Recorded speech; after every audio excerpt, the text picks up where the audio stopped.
I spent over 100 hours rebuilding the Vegas sphere in Planet Coaster 2, and halfway through, I genuinely didn't know if I could actually finish it. But this isn't 6 separate build videos. This is the entire series, plus the full cinematic tour, combined into one definitive director's cut. From an empty plot of land to a finished moving sphere, 100 plus hours of work, one complete journey. Let's go back to the beginning.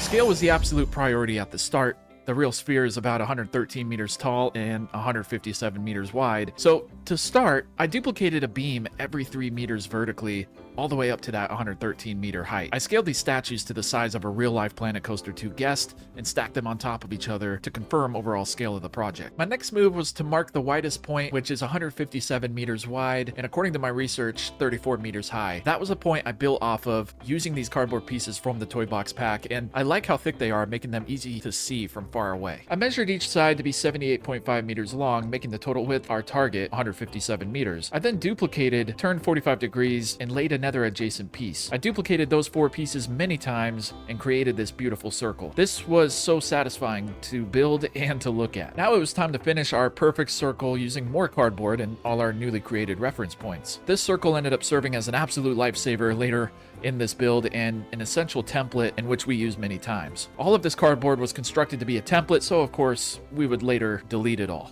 After we had our perfect circle, my initial plan was to duplicate it multiple times and place each one on each of our 3-meter reference points. I stacked our original 157 meter wide template to each one just for reference. The idea of the circle template was this: every 3 meters, each one would be a little smaller in scale as they go up or down. I had numbers calculated, but I should have double checked my work.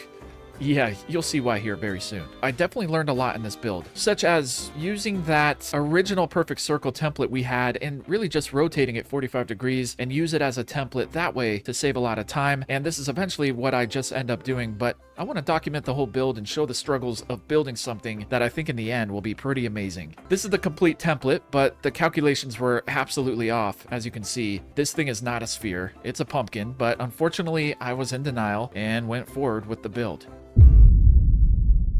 So it was time to build the exosphere, the outermost part of the sphere with 1.2 million programmable LED pucks, which unfortunately for me, I thought putting that many lights was actually a good idea in the game. I didn't place 1.2 million, but it was still way too many. Using these lights turned out to be a mistake on my end. I liked the colors and the texture, but at night, they were just way too bright. This was the point in which I realized I had created a giant yellow pumpkin. I was trying to do whatever I could to make it a smoother round at the top, but knew I had to just finish my original plan to see what it looked like. Thankfully, this was the moment I came to my senses and realized I had to use my original circle template to measure the accuracy of the sphere's sphereness. If I were to do this again, this is what I would do, and it would probably save me hours, but I do enjoy the struggle. It makes me better, so next time I build a massive ball like this, you know, I'll know the tricks. But again, the final product on this thing is going to be insane, so I'm happy with what I was able to do. After the sphere looked much more like an actual sphere, I wanted to go back to the idea of using lit screens, because the lights I was using was not only like 15,000 pieces,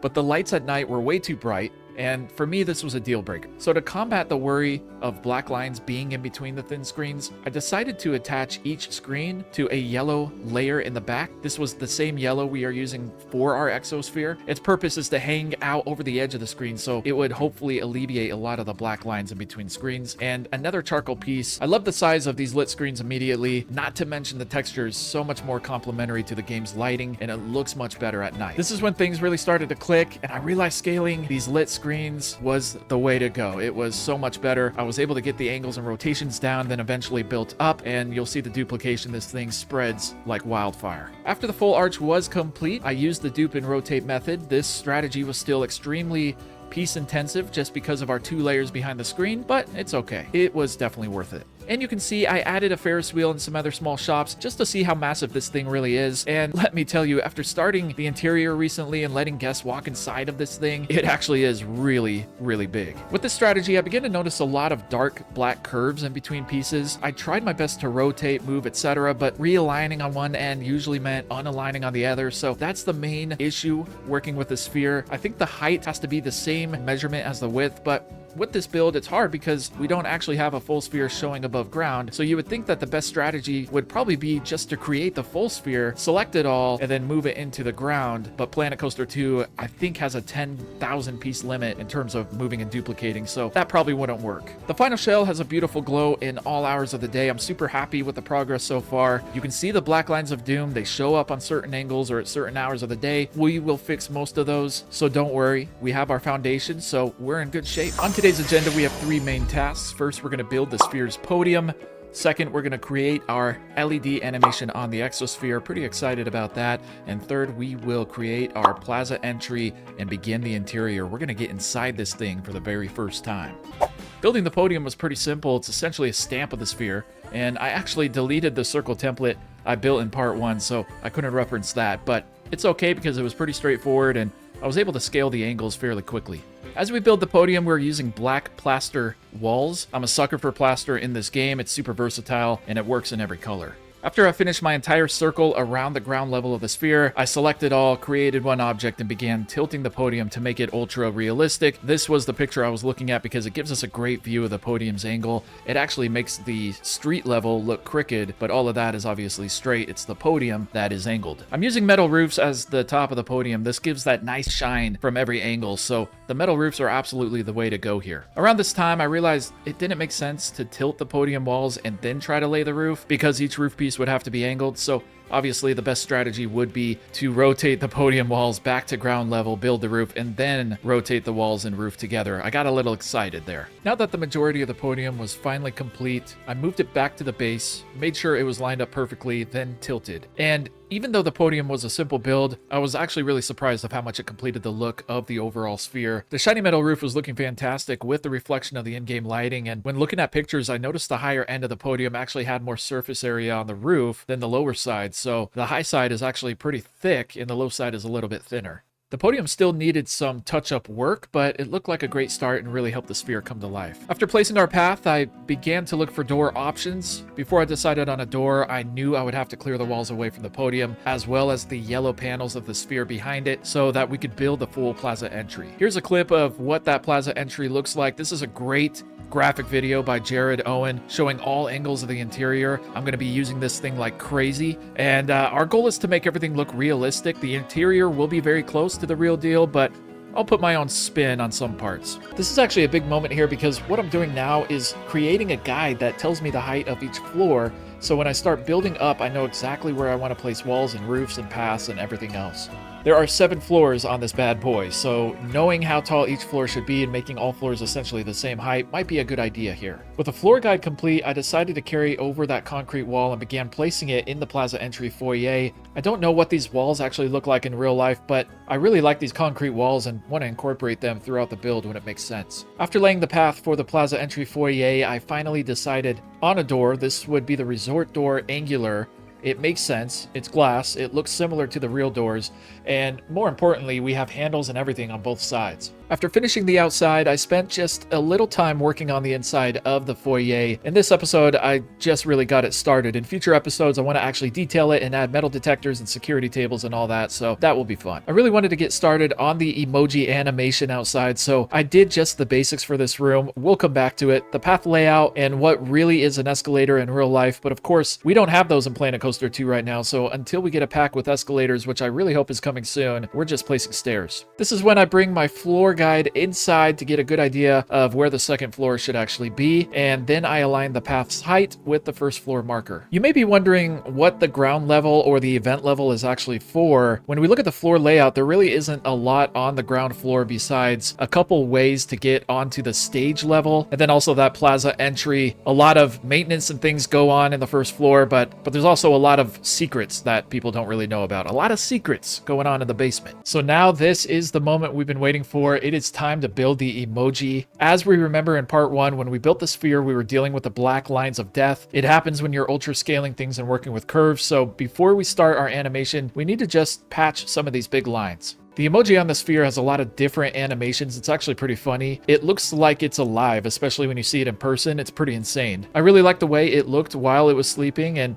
it was completely doable, so I decided to go with this animation. I wanted to incorporate the big moving eyes and all of that, but I don't love platforms right now in Planet Coaster 2. I wish it was a little bit easier, but I also know that isn't an excuse. I absolutely do have plans for expanding this animation to include not just the sleeping face, but a sequence of multiple faces. But for now, I think the sleeping face is a great start. It's also almost symbolic in a way, representing an almost half-conscious state while we build the inside. These Z's are attached to a vertical moving platform. They are on a loop and just go in and out of the sphere, representing the floating Z's in the animation. As we can see, this is all very doable. Like I said, it's a good start. I think when the interior and screens and seats and everything is done inside, I will definitely come back out here and create a truly amazing sequence of events. And now it was time for the final piece. A simple piece, but an important one, the mouth. I made some final adjustments, including making sure the eyes and mouth were moving together and in a realistic way. They're actually barely moving, but I like it that way because it's subtle and adds a peacefulness to all of it. The lit screens were a great idea. They look fantastic at all hours of the day, but we still have some issues with the black lines. At this point, I don't think we will ever actually get rid of them all, and that's perfectly okay with me. I mean, I'll patch them over time. We can see one park guest here walking by, and it helps us fathom how huge the structure really is. When we were doing the time lapses, I looked back at the footage and it seems so small, but this thing is not small at all. We'll start today off with working on more of the inside of the Plaza Entry. As we can see, the Plaza Entry foyer is a pretty easy and small room. I thought this would be the perfect start, something simple that allows the guests to get inside and walk around. I don't exactly know what this room looks like, but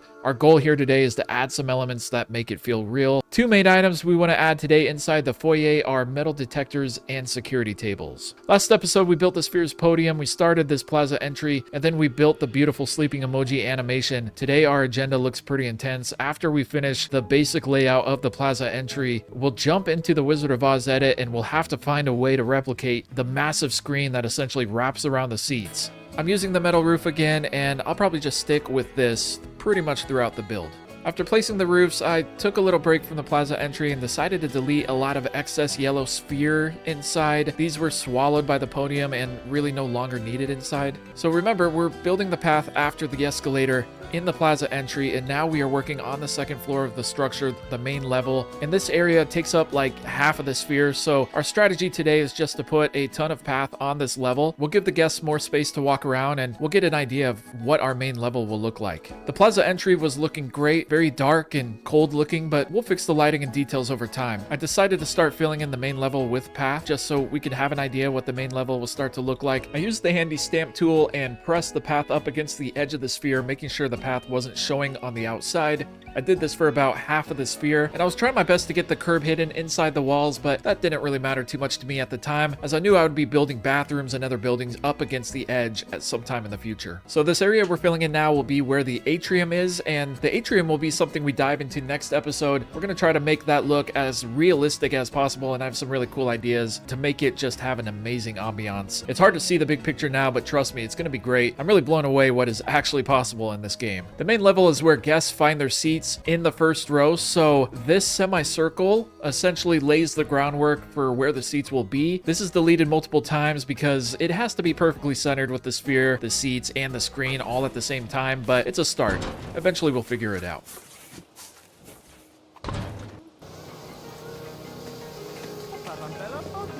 It was time to give the sphere a brain operation because I needed a better view to see if that wedge in between the path and the sphere's walls. Having this be perfectly lined up was absolutely essential because we'll have to build our seats and our giant screen based on this shape. So I used a yellow wall to mark where the center of the screen would be and played around with the path a little more, and was pretty happy with the angles, so it was time to experiment with the screen. If you've been to the sphere before, or if you've seen videos, you know just how big this screen actually is. Way too big for a single screen in Planet Coaster 2, so there's really only one solution here, and that is to use multiple screens. Not only do we need to use multiple screens, but we need to allow the screen to curve up as it gets higher, so that will be the challenge. I started with exploring the possibility of using multiple small screens like this, but quickly realized they were too small because we needed to be able to crop our short film we're creating, and that would be too many crops and too many exports. So then I began manipulating the 16-meter curved screen. I really liked how it looked and curved up while it was rotated to be in display in portrait. This was okay, but it wasn't tall enough, and the combo of flat to curved didn't really look good to me. I decided to axe the portrait curved screens and tried portrait flat screens for a little bit, but I didn't love the idea of having to not only crop our final Oz edit into a lot of different screens, but I would also have to rotate each crop as well. It was doable, but not the best option. However, with this, I had a good starting template for the screen's width, so I decided to move it outside so that I could figure out a way to build up the screen without it looking deformed or tacky. I finally found the right screens for this, the 32-meter lit screen, fully scaled, and I knew these would be the answer because I only need 6 total crops in our Oz edit and everything would be shaped almost perfectly. I just had to figure out a way to build up, so of course the best solution here would be just to angle all of the screens together so that we would have a lot of screen surface towards the top. I moved all 6 screens back and forth from inside to outside to make sure that they would fit,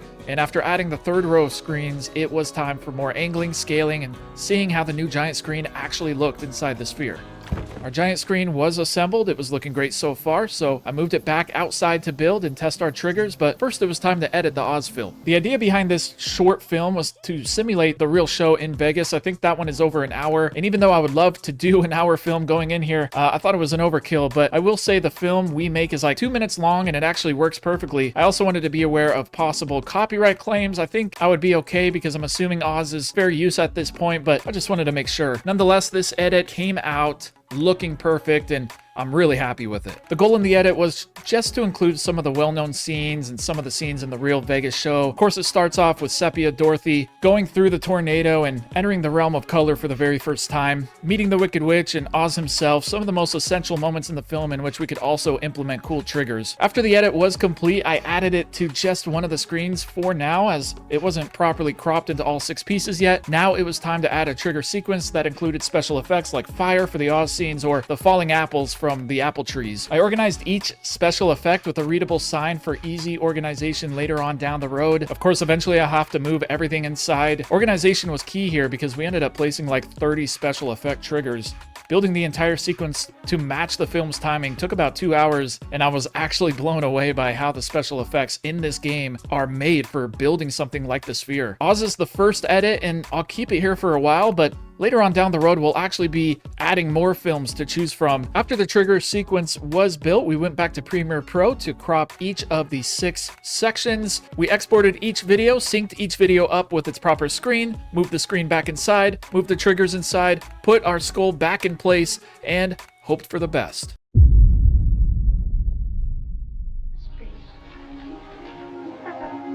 It's not a place you can get to by a boat or a train. When I'm seeing the screen expand like this for the first time, I'm blown away. That was included on purpose in the edit, but I like it a lot more than I thought I would. I'm so happy with the way this thing turned out, honestly. When everything is 100% polished, I will release a video of the full experience. We'll walk through all the entries we've built and the seats we don't have allowed guests to sit on, and that's intentional. We're going to create an area for them to be able to sit down and enjoy the show. In that same area, we will properly place the special effects and everything, and then play the entire show with no voiceover at all from that area. That will be coming shortly. We just have a little more of the interior to take care of, and then we'll get that full tour. I decided to move the screen and path outside for now just so we avoid clipping of the sphere. That's been a pain so far. I was thinking I probably should have built the interior first, but then I realized that building that exosphere at the very end would actually be a nightmare, so I'm following my instincts and intuition, and it's paid off so far. We're going to start with the seat basics. Just so you know, I've never built stadium seats before, and this alone was a challenge for me, so I did of course consult some YouTube videos, and then I looked at some stadiums in the workshop, and this was enough to give me the confidence to press forward. Here I'm completely discombobulated. I have no idea how I'm going to start these seats. I thought I was ready after the YouTube videos and workshop stadiums, but when it came down to letting it cook, I was having problems getting the stove started. Oh, and by the way, yeah, I know the seats are really blocky and basic, but that's perfectly okay because when you're looking at 18,000 blocky seats all at once, it actually looks pretty good. So we're focusing our energy on the things that really matter here. And even though I haven't been keeping an update, I think we're close to 15 to 20,000 pieces already. And it's important, obviously, to keep everything fully scalable with as little pieces as possible. I placed these white lines in a marker for where I wanted each section to be in the 100 sections, aka the first section of seating. This section 100 can be traversed to through the main level where the atrium is. We started the atrium last episode, but that was just the bare bones. We're going to add a ton of detail to the atrium today. It's going to look really, really, really cool. I was working with seats outside because I had a clean duplication of the 6 screens combined as one screen in front of it. and it gave me a good idea of how the path should be angled against the screen. Last episode, we gave the sphere a brain operation. I didn't really want to do that again because it is hard to select under 10,000 pieces to be able to move everything. So I took the seats outside, cleaned them up a little bit, then brought them back inside, and everything was seriously starting to come together. I was amazed at how just the first row of seats would complement this space.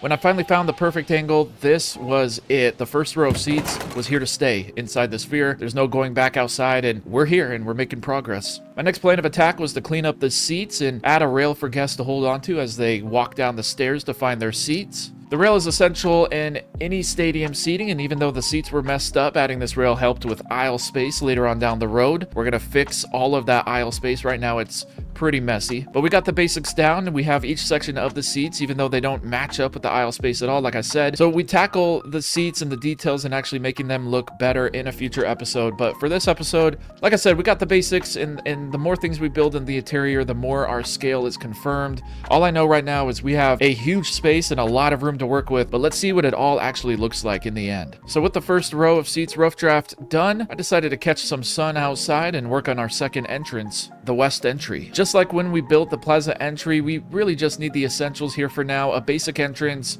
with metal detectors and security tables to make sure the building is secure. This entrance actually leads to the event level, so if there are concerts or any other shows where they have seats on the floor, the west entrance would be the best way for them to get to their seats.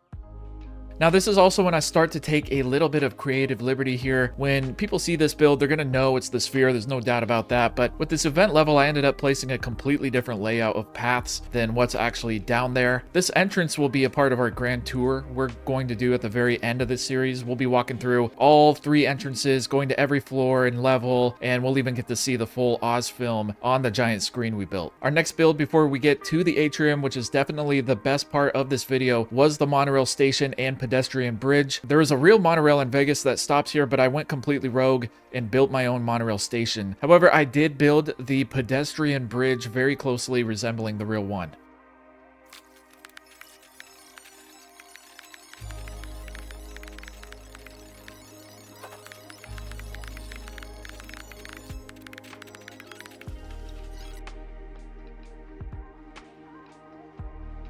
As you know, I'm a sucker for plaster, so I used the white plaster walls to build the curved entrance, and the monorail station ended up being quite unique. I didn't love the layout and thought I made a mistake making the station and paths so complicated, but you know, after filling everything in, when this room is done, it actually looks really good. The station and bridge were coming together nicely, and we used that blue swirly path that you see everywhere in this build so far, but I think we'll eventually change it to something else throughout the entire structure. Maybe I'll just keep it inside the entrances because it really is a beautiful path, and I still would like to use it. This was a very powerful moment for me because coming out of this bridge and seeing this big area and this huge screen is just insane. It looked different because I think some natural light was somehow being leaked from the tunnels. I'm not sure, but it looked really cool. Now it was time to close the monorail station. I was itching to get started with Atrium, but knew we had to just get this area done. So a lot more metal black roofs, and I decided to add 3 big windows that actually face the sphere and give a perfect view. So that's really cool. Like I said, I'm saving most detailing until the very end, but I do feel like most guests will enter through this bridge. So I really wanted to set the tone for their experience and spend a little extra time making this space look good. The room was really dark, so I added these lights, and I really like how they softened the room. They still ended up being a little bit dark, but somehow it feels both eerie and comfortable at the same time. I made them colored yellow with a black base, just like our sphere outside. They work really well, and I'll definitely be using them again throughout the build.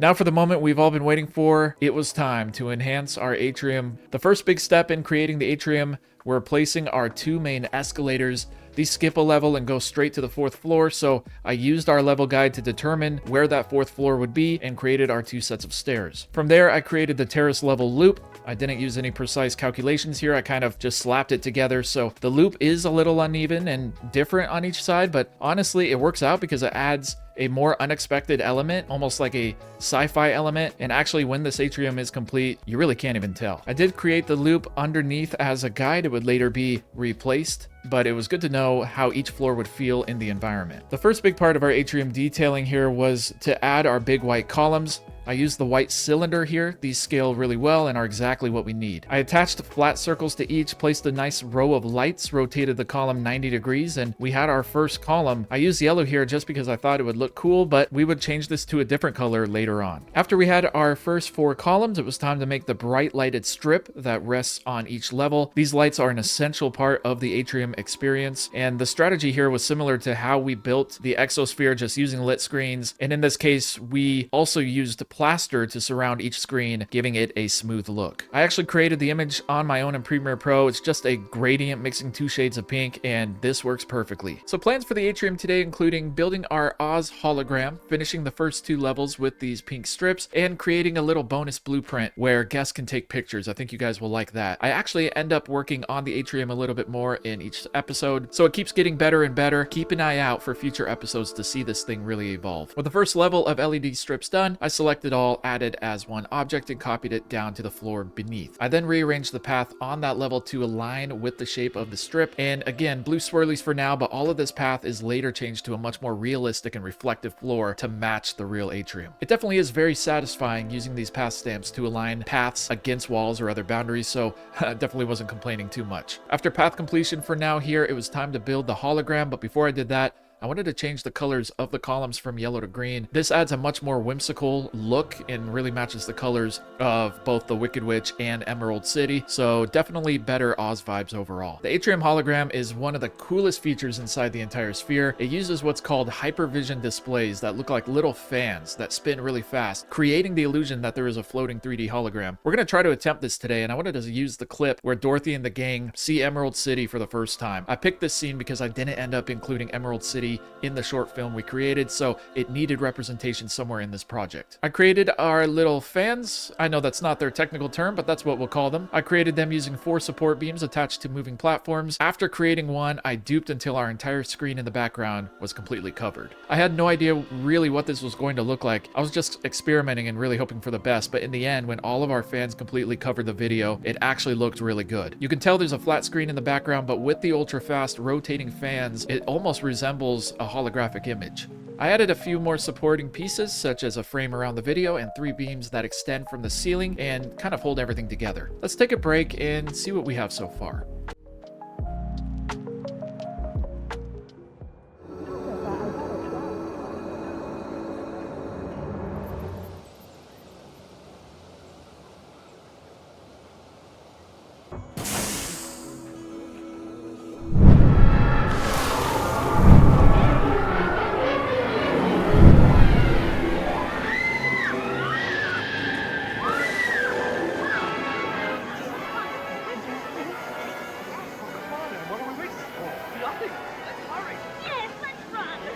Super happy with the way things are looking. I can't believe it was just 4 days ago when we were placing thousands of cardboard pieces trying to calculate the exact dimensions to build this thing. We've made it far, things are looking good, but it's time to get back to work. By the time we're finished with everything, there should be very little extra space in the atrium, so we're going to be building a lot in here, and I decided to take on another creative project here of my own. It isn't based on anything in real life, but I thought it would be fun to add one more element of the Emerald City. The idea behind it was a static image of the green Emerald City Palace with 3D elements, and more importantly, a 3D fully walkable yellow brick road where guests can go and take pictures. This adds a really nice touch to the atrium, and I really wanted to share this in the workshop as a blueprint, but unfortunately, that local image, of course, is only local, so the screen would be empty and it wouldn't really look good. But I am glad to be sharing it here and documenting this entire journey.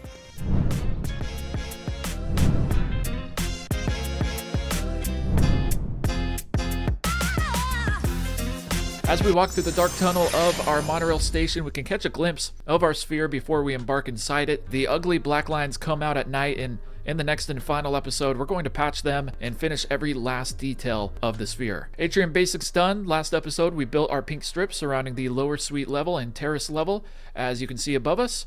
Also, we can't forget our Emerald City hologram with rotating pieces. and an awesome Emerald City display where guests can take pictures and brag on Instagram they spent $160 to watch The Wizard of Oz at the Sphere. I don't blame you. Damn good deal.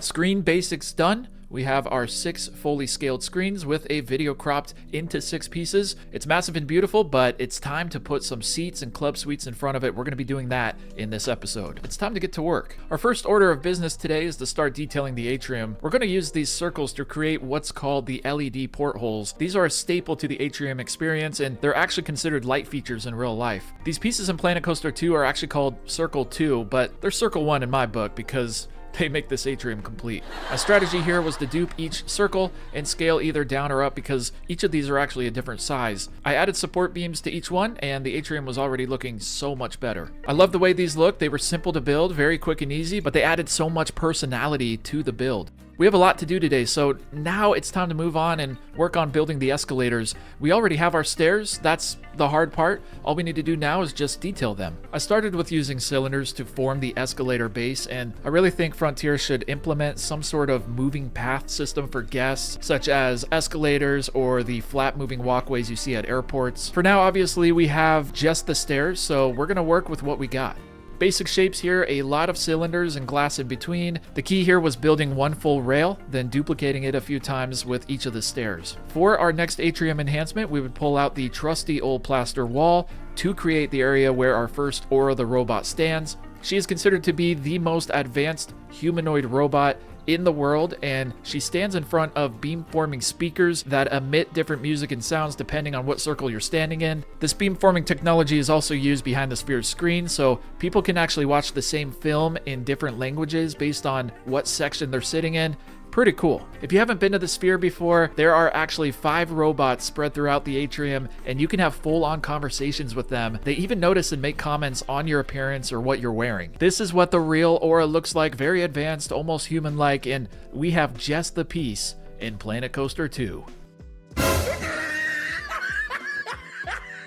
Okay, maybe she isn't as advanced as Aura, but she moves in waves and looks alive, and I think it pays great homage to some of the game's great assets. These are really fun, so I think they will do a great job of adding a little spunk to the project. Beam-forming circles are complete. We're making progress slowly but surely, and we still had all of our triggers for the Oz film we edited. I decided to move those outside to get them out of the way so we don't accidentally move or delete something. And after we're done with everything, we'll give a full tour through every inch of the Sphere, so be on the lookout for that video. That will be a separate video after episode 6. Here we are using resort lights and supporting beams to create the lights close to the monorail entrance side. Another simple but very powerful addition. There's a lot of empty space in this area, and I think I want to build a cool looking bar or restaurant here to fill in the space. All of that will be done next episode because we have to start building up with the seats. As we've seen before, there are 4 sections of seats. We finished most of section 100 and we'll make it look a little bit better. There are also club suites that are entered through their own floors. We'll take care of those as well. Before we could build up, we would need to have a good idea of where the main level amenities were, like bathrooms and restaurants and everything else. And we used the level guide we've been using to measure how high each of these buildings probably should be. But at this point, I'm using the guide lightly just because we already have the first couple floors built. Before we could build more seats though, we needed to make sure the ones we had in section 100 work.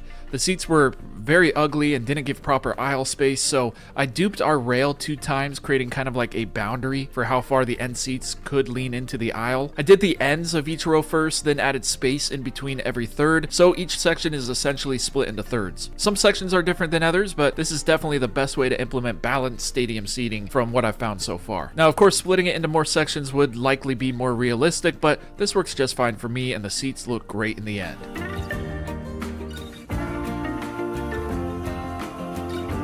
So with the first section of seats ready to dupe and our basic layout of guest amenities on the main level established, I wanted to spend just a little bit of time working on one of the restaurants just to kind of see how it would vibe in the atrium. I'm going full creative rogue on all amenities inside our Sphere. I'm going to create our own brands, themes, menus, everything. I think this will make it a lot more fun, and to be honest, I think the actual restaurants at the Sphere are kind of lame, so I want personality on every level of this thing. And since this is the only restaurant we are building today, next episode I'm planning on building the rest, including a nice little wine bar on the opposite side of the atrium where we just built those hanging yellow lights. So yeah, that will be fun. We'll be all over the place next episode, just finishing everything up, from patching the black lines of doom on the exosphere, to filling in our monorail station and entrances, to setting up the final trigger effects for the Oz film. And I do admit, and I apologize, I think I did too little in episodes 2 through 4. We should have built more in the beginning episodes, especially episode 2, but it's okay because we make pretty good progress in today's episode.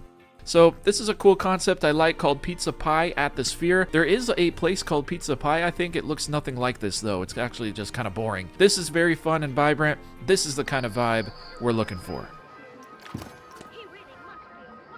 I like a big pizza pie, that's amore. As we start building our lower level suites, I started to use the blue swirly path, but then realized this was actually a good time to make a final decision on what kind of floor we really wanted in the entire interior. So I decided on the vinyl path and used different shades of white and gray. The final color I decided on was a couple shades darker than pure white. It's more of a gray, but doing this for the first time completely altered the entire interior, and it made the atrium look even better. You can see now we have a nice glow with all of the different lights reflecting off the floor. I love this. Now let's talk about the suites. In the real sphere, there are 23 private suites. It's like a VIP lounge, if you will, where guests can enjoy hot food and drinks and a cool yellow couch. They can walk outside to the seating area and enjoy the show. The whole vibe in these suites is very much Vegas. Reflective, shiny black walls is very common, especially in newer Vegas real estate.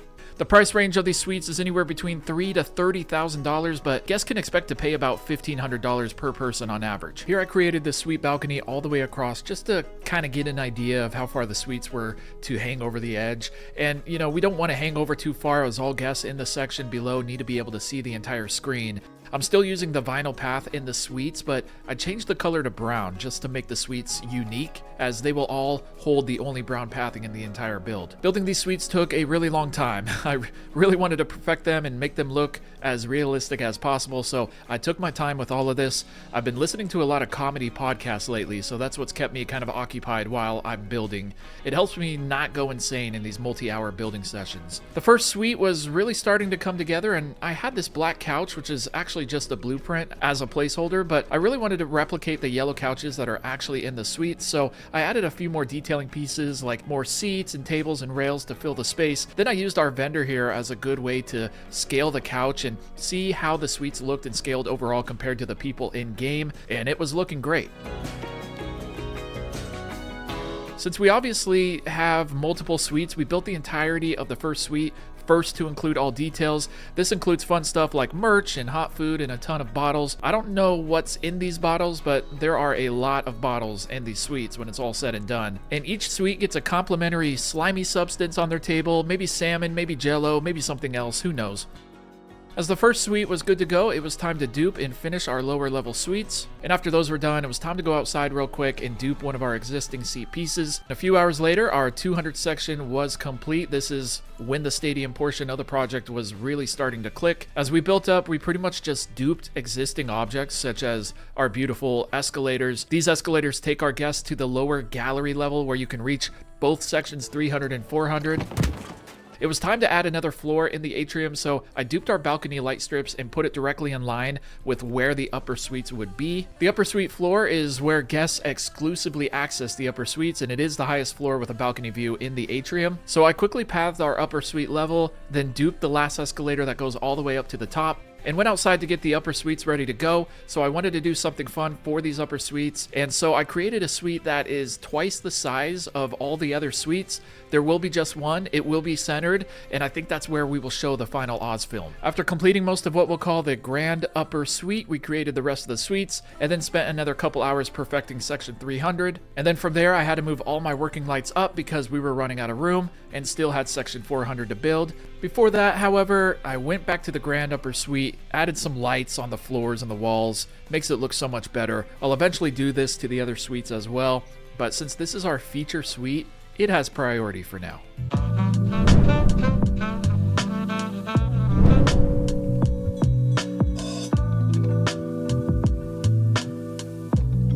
It was time to start our last section, section 400. Each of these sections took hours to build, so I'm glad I get to edit these videos and share the highlights with you. With section 400 seats built, all we needed to do was fix the edges. As we can see, there's a nice curve on both sides. This represents a challenge because, you have to use some sort of perfectly curved guide to know which seats to delete. So I came up with the idea to duplicate a section of our sphere as kind of a guide. This was a shot in the dark, but it actually just ended up working perfectly. I mean, I guess it's perfectly rounded, so it does make sense. But as I started to delete these seats, I realized how beautiful this was actually going to look after everything was filled in.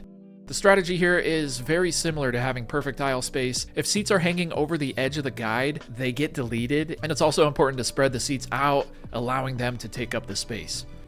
It was looking good so far, and it was finally time to completely close this room. Here I used aquatic corrugated walls to introduce a subtle industrial feel in the screen room, and the vertical lines on these add a ton of depth and texture to the build. I really love the way it looks. I filled every little crack in the hole in the screen room with more corrugated walls until it was completely filled. I used the same walls to fill in the floor, and I couldn't believe it, but the screen room was finally complete.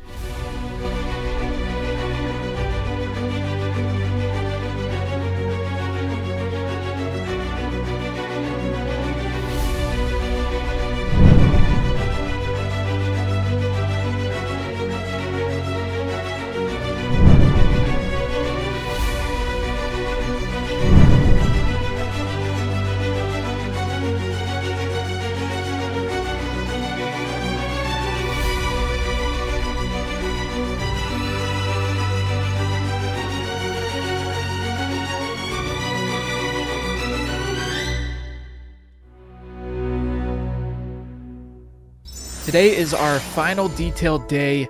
The first thing I wanted to take care of was the outside of the sphere. I wanted to construct a nice outdoor plaza with fountains and plenty of path space for guests to walk around before they head inside. I wanted to create a giant circular path, but because this project is so huge, a fully scaled circular path on Planet Coaster 2 is minuscule compared to what we actually want, so I used one layer of the exosphere as a guide for the perfect circle, and I scaled it up and down multiple times to build our paths and fountains. And I decided on using this globe statue as a representation of how we started this project in episode 1. Our initial blueprint of the sphere was a giant brown pumpkin made of thousands of brown cardboard pieces, and I thought this was a fantastic representation of our humble beginnings. After our fountain was complete, it was time to do a ton of pathing using our circle template. Then after that, I extended the path layout to create quite a large walking area. This area also is above our monorail, so I needed to make sure the monorail had plenty of space and wasn't clipping through paths or terrain or anything like that. Lights are also a necessity here, so I made sure to add plenty of lights to light up the plaza at night,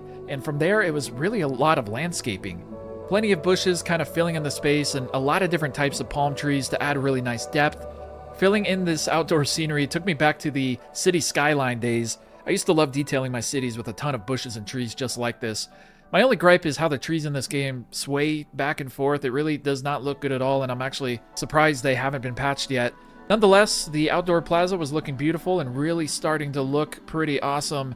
After building the Plaza Entry outdoor area, I slowly detailed my way towards the monorail station, and that would kind of be the endpoint of the outdoor detailing. I noticed the first time I watched the Jared Owen video we've been referencing all series long that there was a door with steps in the pedestrian bridge leading down to the west entrance, and so this path and door was kind of always in the long-term plans. Next, I started placing text all over the exterior, labeling each entrance and really adding personality and realism to the build. The water I used to build the fountain with the brown globe was a pool, and I used another pool as strictly a scenery piece and a nice filler with plenty of big rocks to look like a natural pond. Since this series ended up being 6 episodes long, I placed 6 screens along the large circular path in front of the west entrance, each one displaying the thumbnail from a different episode in this series. I really wanted to continue to dedicate this entire plaza to the origin and history of this build, so this was really cool for me personally to go back and, see what I accomplished with this. And I want to thank you for joining me on this journey. I hope it can be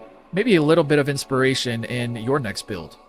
Plenty of tall orange rocks. It was starting to look like Radiator Springs, but it looked great. And in the second fountain, I wanted to add just one more element of this YouTube channel. So I used white cardboard pieces to assemble the Time to Cook chef hat. A little unorthodox, I know, but at the end of the day, I loved the way it looked.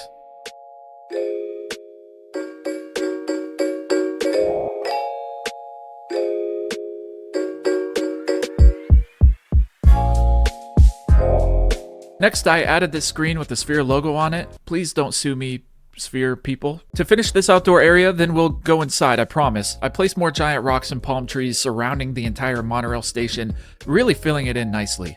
Our Sphere now looks so matured and established with all of this scenery. It's amazing, I love it. And it was time to start heading inside. We still have a ton of detailing to do in this episode. I didn't even plan to build all of that outdoor area, but I just felt inspired to go all out.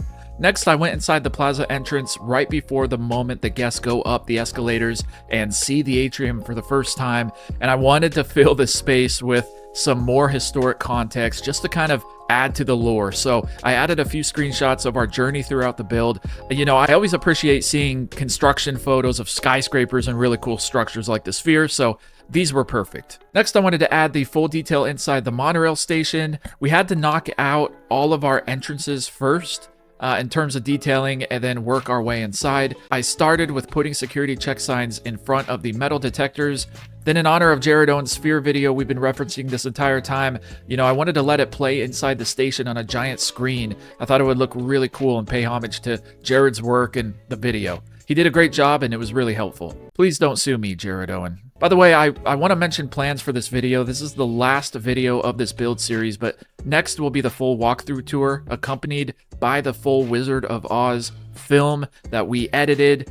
It's going to be on our giant screen. We'll see it all. We'll see everything. So make sure you are subscribed and are on the lookout for that video. As I got further into detailing the entrances, I wanted to make our metal detectors a little more realistic. So I added 2 of these red lights on each one. This was simple, but it worked and they looked so much better.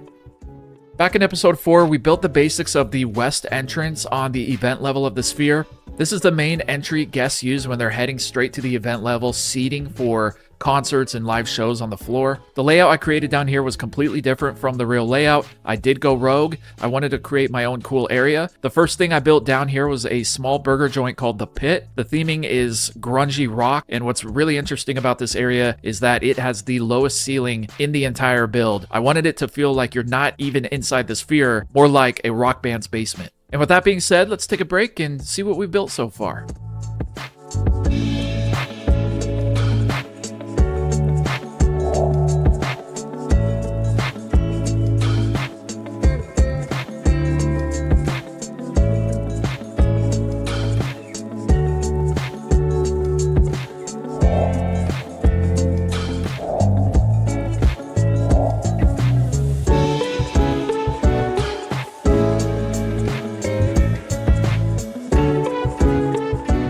Next on the agenda was adding escalator details to the stairs in the Plaza Entry.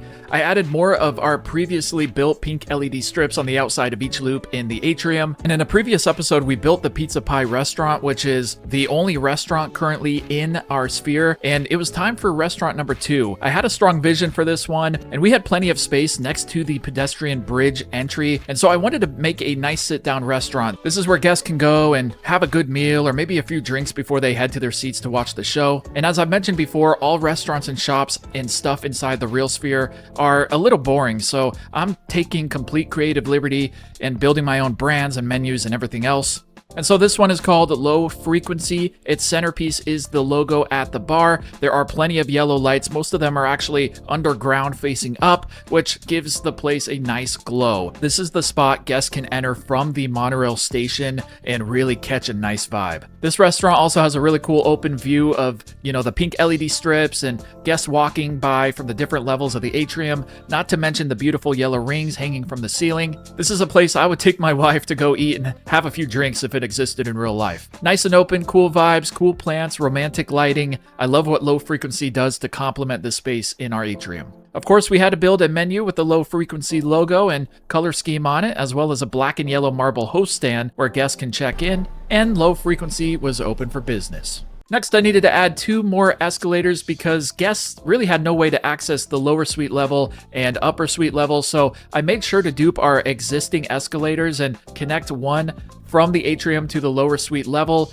and then another one from the lower suite level to the upper suite level, and at this point, all 7 floors were accessible. Then I added a couple more pillars to the outside loops to make sure that they were structurally supported. This obviously is all about aesthetics, but we need as much realism as possible. With all 3 entrances complete, my goal now that I was inside was to build 1 floor at a time, really focusing here on finishing the main level. So I added guest services and bathrooms and first aid and a lot of things that are actually present in the sphere. We still had a ton of empty space in here, so it was time to fill it all in. Next order of business was to add signs at the bottom of each escalator to let guests know which escalator goes to each floor. We have 7 escalators and 3 on the main level alone, so direction is imperative. Then it was time to get started with our gift shop. Since we have a lot of extra room behind the walls of the atrium and gift shop, I decided on a little extra surprise in the future, and this will be an entirely new video. We will be creating a roller coaster that will have its entrance here in the gift shop called Sphere NATO, and my plans are to have it both inside the sphere, kind of weaving through the walls, and in the basement on the event level, and we'll have some cool surprises with that. After this series, we'll be doing other series, of course, but we will keep making Sphere videos, roller coasters, water slides. Let me know what you would like to see in the comments below. With the rest of the gift shop, which we are calling the Vault, nothing crazy here, just a few generic souvenir pieces here and there, but I wanted the focus to really be on our sphere-themed beach balls. With these beach balls, the sphere is awake, eyes wide open, and by the way, yes, I am still planning on waking the sphere up outside and having a new animation on the exosphere, so keep an eye out for that as well. I think it's going to turn out great, but I'm a little nervous. It will be a massive challenge because triggers and platforms are already tricky, and with the scale of the objects moving around, it will not be easy, but I'm still excited nonetheless.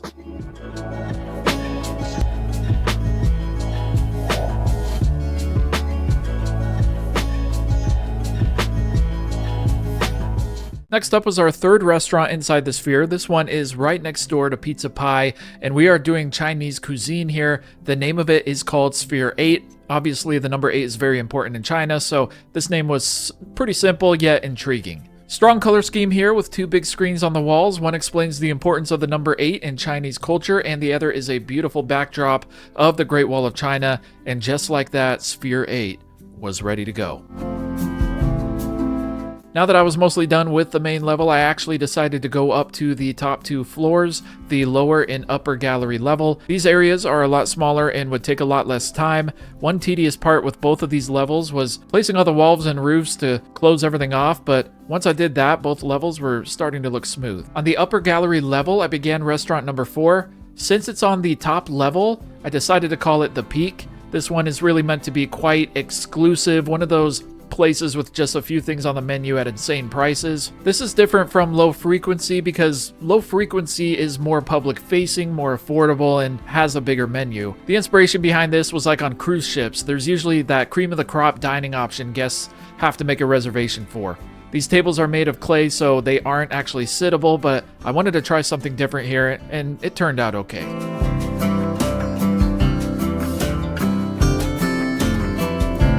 I had a couple more restaurants to build, but before that, I wanted to get this section number detailing out of the way. I started with the 400s, then moved my way down. This was one of those things I was putting off for too long, so I knew I just had to buckle down and get it done. We are so close to finishing at this point, and honestly, I was getting pretty exhausted. This build has been insane, but I wanted to go out with a bang and build our last 2 restaurants. It's actually really kind of 2 restaurants in one. On the left, we have a coffee shop called The Roast, and on the right, an ice cream spot called The Scoop. Their logos are very similar. Really, only difference here are the colors on each side. The Roast is shades of orange, brown, and red, while the Scoop is a light blue and white. I was trying to come up with a cool idea for our last restaurant, but realized everyone loves coffee and ice cream, and both of those were missing, and the 2 go so well together. So this concept is really cool. It's actually something I would consider doing again in another build series sometime, maybe like a mall or something. I added 2 really big graphics on each side of the room and used the same 3D element strategy we used for our Emerald City picture point down in the atrium.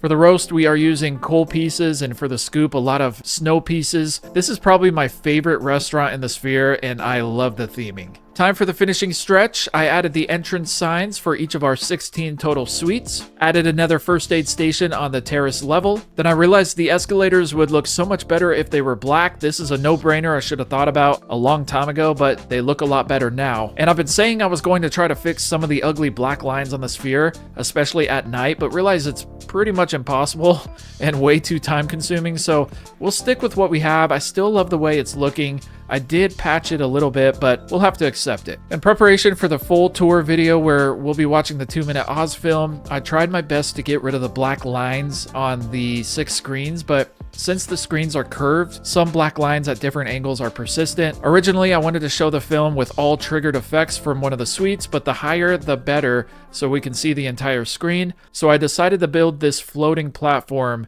where we will watch the film right above section 400. The platforms remind me of one of the levels in Super Mario 64. There's no way for the guests to get up here. It's just for us, and this is definitely the best view. Finally, I moved all of our triggered effects up to our new platform, and the very final piece was creating the directory graphic. These are surrounded by green lights throughout all 7 floors and let the guests know which sections and restaurants are on each level. After I spread these throughout the sphere, we were done.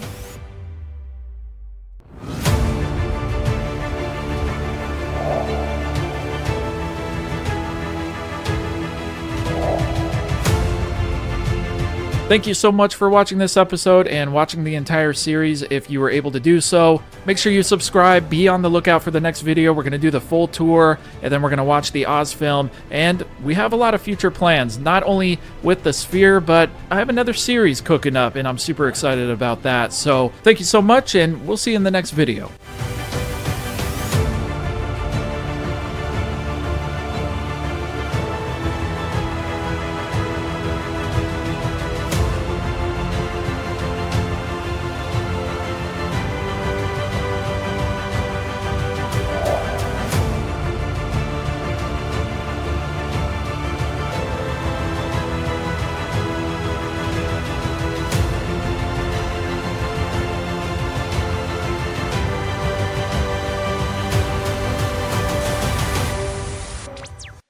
I just spent nearly 100 hours recreating the Vegas sphere inside Planet Coaster 2, and today you're seeing the entire thing finished. From the outdoor plaza and all 3 entrances to every level of the atrium, every restaurant, every suite, and thousands of stadium seats. We'll step inside, turn on the massive screen, watch the Wizard of Oz come to life, and at the end, I'm cracking the sphere open for a full dollhouse reveal you haven't seen yet. This is the complete Vegas sphere tour in Planet Coaster 2. Welcome to the full tour of the sphere, and right off the rip, something's a little bit different. If you've been following this series, you know it's been asleep the whole time, but today our sphere is finally awake and ready for the tour. I put together a custom animation using a few platforms and sequencers, and now let's get inside this thing.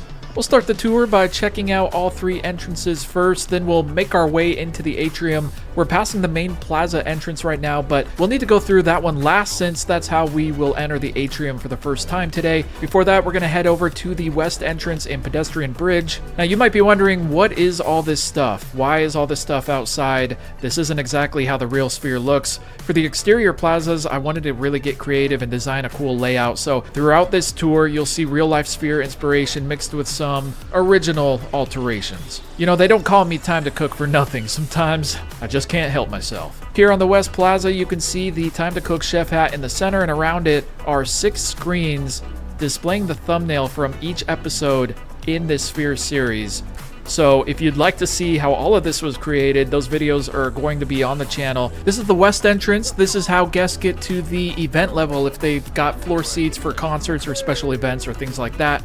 Every entrance is equipped with security checkpoints to keep our guests safe, of course, so we'll empty our pockets and head through the metal detectors. As we continue down the hall, you'll see this blue door right here. What's in there? Nothing yet, but I've got plans for that room in the future, so stay tuned. Now, as we get closer to the stadium floor, there's a little burger spot here called the Pit. This entire room was meant to feel like a rock band's basement or garage. Very simple on purpose. Once you see the rest of the interior, you'll realize this room is nothing like the others. We've got black and white posters on the walls. Shout out Bono, shout out U2 at the Sphere, Jimi Hendrix, The Legends, And this right here is the final tunnel before we step out onto the floor level. And here it is, the Wizard of Oz playing on the screen. We'll watch the full film at the end of the tour, but just look how massive this thing is. This is 6 of the biggest screens possible in Planet Coaster 2, all cropped and aligned individually. So yeah, you can see the black lines in between them, but the actual viewing angle from where we will be watching the film, it's far less noticeable. After the tour, we're gonna take a look at the dollhouse view of the sphere where I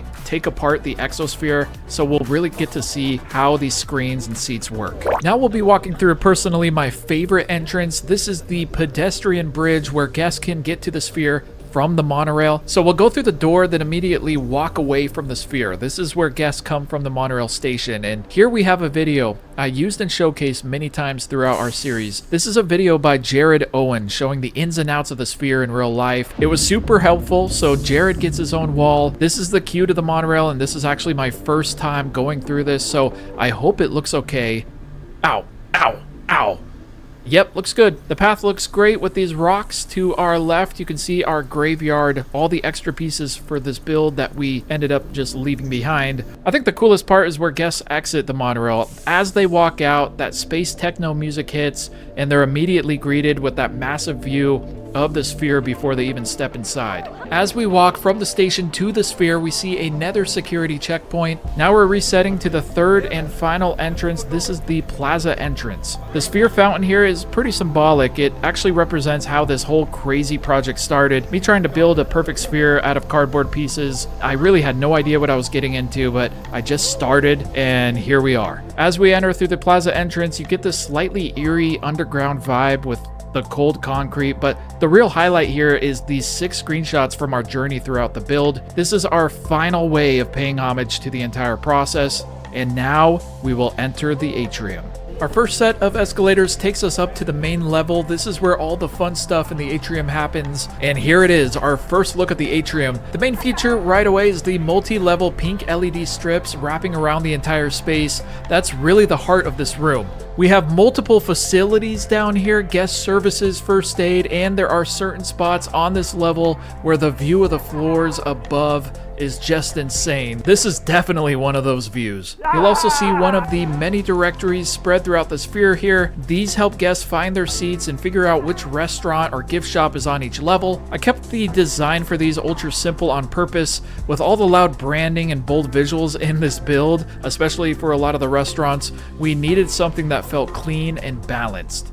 As we turn around, we see these doors. If we walk through, it's really just the monorail station, so we've made a full circle. Yeah, and of course this guy is always yelling over my B-roll the whole time. There's only one of these guys, and he will not leave me alone. Right here is our one and only Aura the robot. In the real sphere, there are 5 of them, but here we just have one. She's beautiful, but since she's a simple piece and not a fully interactive robot, you know, I didn't want to overuse her throughout the build. And we've got the 4 white circles in front of Aura. In real life, obviously, each one plays different music and sounds depending on where you stand. And yeah, this guy's annoying me. He's not... Yeah, you're out of here, pal.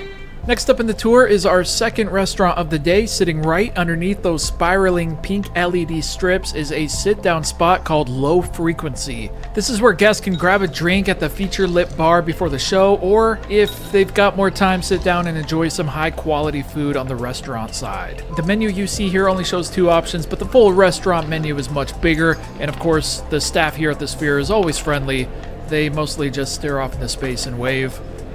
One of my favorite things about Low Frequency is how open it feels. It's definitely less claustrophobic than the pit downstairs. Next up, we've got the Sphere's premier gift shop. It's called the Vault. The standout item here is the Sphere-themed beach ball. We've got plenty in stock. And I'm especially excited about this space because we're not done with the Sphere after this video. I've still got a lot of plans for it, including a roller coaster called Sphere-nado. And as we walk inside here, you can see how much room there is between the exosphere and the Atrium walls. So there's easily enough space for at least one coaster in here. Let me know in the comments what else you would like to see added to the Sphere.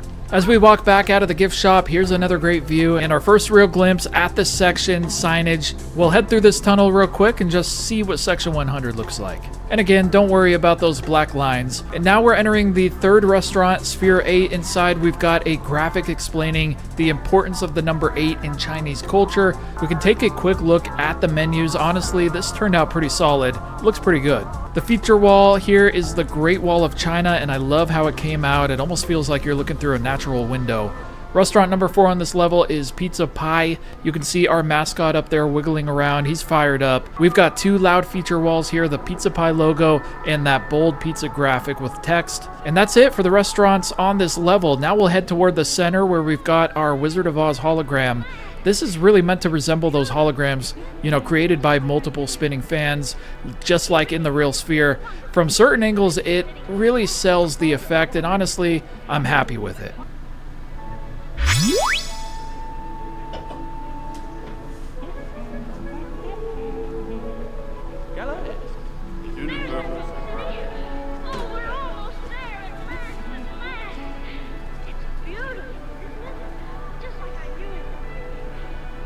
Although I did have to listen to Dorothy's voiceover about 5 million times while building this, probably should have muted the game. Right here is our Emerald City photo point where guests can snap a picture and post it on socials. I absolutely love this detail. It fits the space perfectly. Now we're heading up from the main level to the lower suites level. There's not a ton going on up here besides the 11 lower suites, but let's walk through suite number 6 right in the middle. This is our premier lower suite. Since it's center, it has the best view of all the other lower suites right down the middle. Perfect timing too. Incredible view of Big Green Oz here. Every suite features this modern yellow couch modeled after the real Sphere suites. Each one also includes a wet bar facing the screen, private seating, and yes, of course, bottle service. And of course, complimentary slime. Jello? Maybe. That's part of the mystery. Who knows? With these suites, I actually tried to stay as accurate as possible to the real things. Even this menu is pulled straight from the Sphere's website. That wraps up the 3rd floor, the lower suite level. Now we're respawning back to the main level and heading up the escalator to the terrace level. Amazing atrium view as we rise. Terrace level is sections 201 through 209. Mostly seating here. Quick screen check from 204. Looking pretty good. So we will swing all the way around this level. To our left up here is an escalator that skips 2 floors, but we need to just go up 1 level. So in order to do that, we have to walk back down to the main level, and this path here is the only way to get onto both suite levels. Up here we've got suites 1 through 5. This is the highest level with an atrium view before the ceiling closes off the top 2 floors. Yeah, I just fell down a floor. We're back. Let's not do that again. This level gets tighter, less pathing, more intimate. There's also this large open room. I'm still undecided what to do with it, but look how big it is. Maybe something, you know, wild like a water slide or another roller coaster to complement Sphere NATO. Little peephole here too. Maybe trolls live inside the sphere. They deserve a screen view too. This was actually unintentional. Now for the premier upper suite. This one's the largest right here in the middle. It has a private bathroom, double couches, twice the space. Very similar to the others, but bigger and better. Originally, I planned to watch Wizard of Oz from here, but higher is better, so we're actually going to be in a higher spot when we watch the film. 2 floors left, and these are 2 of my favorites. To reach the lower gallery, aka the section 300s, we take the atrium escalators up twice. This is where we officially say goodbye to the atrium view. As we get up here, we will first take a hard left. Down this path is the second escalator. 2 ways to get down and up. So on this floor, we have sections 301 through 309. Quick tunnel check. Dorothy looking great as always. Tornado scene looks incredible from here as always. Almost time to watch the full film. Just 2 more floors to go. And the last thing to show on this floor is actually the coolest thing on this floor and my favorite restaurant, or technically restaurants, in this build. As guests come into the room, they're greeted with the roast to their left and the scoop to their right. Now from this floor, guests can actually get to both the 300s and the 400s, so there would actually be a lot of foot traffic in this area, considering even in real life, sections 300 and 400 are really the most desirable and popular. So let's order a coffee. We'll take a look at the menu. A lot of cool options. After we order, we'll wait by the pickup sign. Then we'll head over to the scoop. Friendly staff as always. This would be my favorite part because I personally really like ice cream, and they have freshly baked cookies. I like those too. I mean, it doesn't get better than that. And now that we're caffeinated and creamed out, we'll head out and make a left. So this is the upper gallery, sections 403 through 407, and we can take a look at these corrugated black walls with the gray flooring. It looks so clean. Up here are the 400 sections. Screen check from up here looks good. However, we're gonna take a look at this platform up here. The platform up here reminds me of Super Mario 64. It feels like there's like a star on the other side. Hopefully someone gets that reference. Anyways, we'll take a look at the premier reservation-only restaurant called The Peak. This is the most expensive place in the sphere, and like I said, all restaurants I've showed you are my creations. None of these actually exist in the sphere, so I think we've found a good balance of the sphere's true shape, realism, and identity, but we've also been able to take creative liberty, and I really like that. The floor plans are almost identical. The amount of levels, the seating, all of that is very close to the real thing. So here in the Peak, these seats aren't functional, but they look pretty unique, and I wanted to try something different here. It looks pretty good. I like it. So with that, let me know what your favorite restaurant was. Let me know what you'd like to see me build next here in the sphere, and let's go up to our platform. Guests can't get up here, it's just for us. Nice little view here. And as we enter the door into the other side, we can see all of our effects that are a part of the film. I kept them visible, there's a lot of them, and up here we have an arm that extends into a release point of some of our falling effects. And take a look at section 400, it looks so mystical. Beautiful glow of the screen in front of us. And let's watch the film. I hope you enjoy it. See you all in a couple minutes. Place where there isn't any trouble. Do you suppose there is such a place, Toto? There must be. It's not a place you can get to by a boat or a train. It's far, far away. Behind the moon, beyond the rain.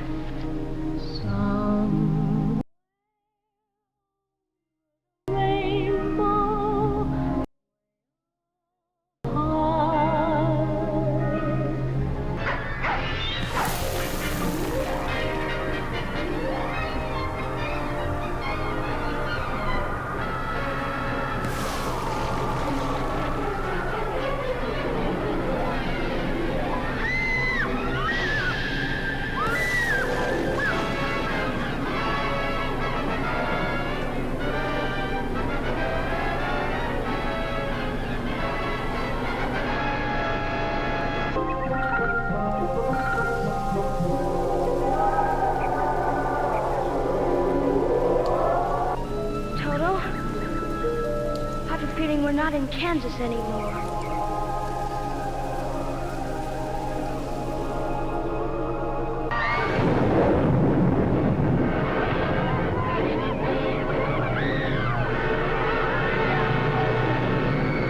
I'll get you, my pretty, and your little dog, too.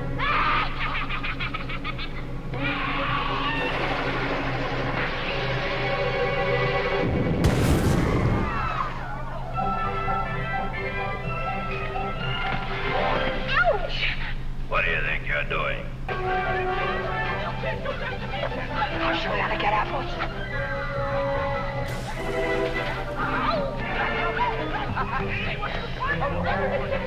Hooray! I guess that did it. Help yourself. I am Oz, the great and powerful. The great and powerful Oz knows why you have come.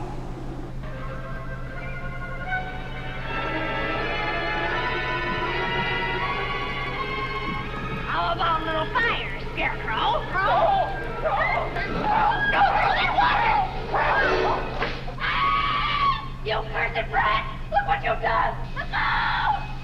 I'm going!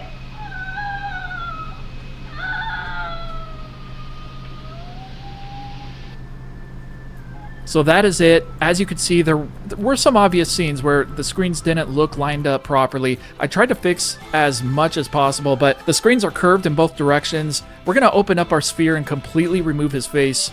Don't worry, this is another save. He'll be okay.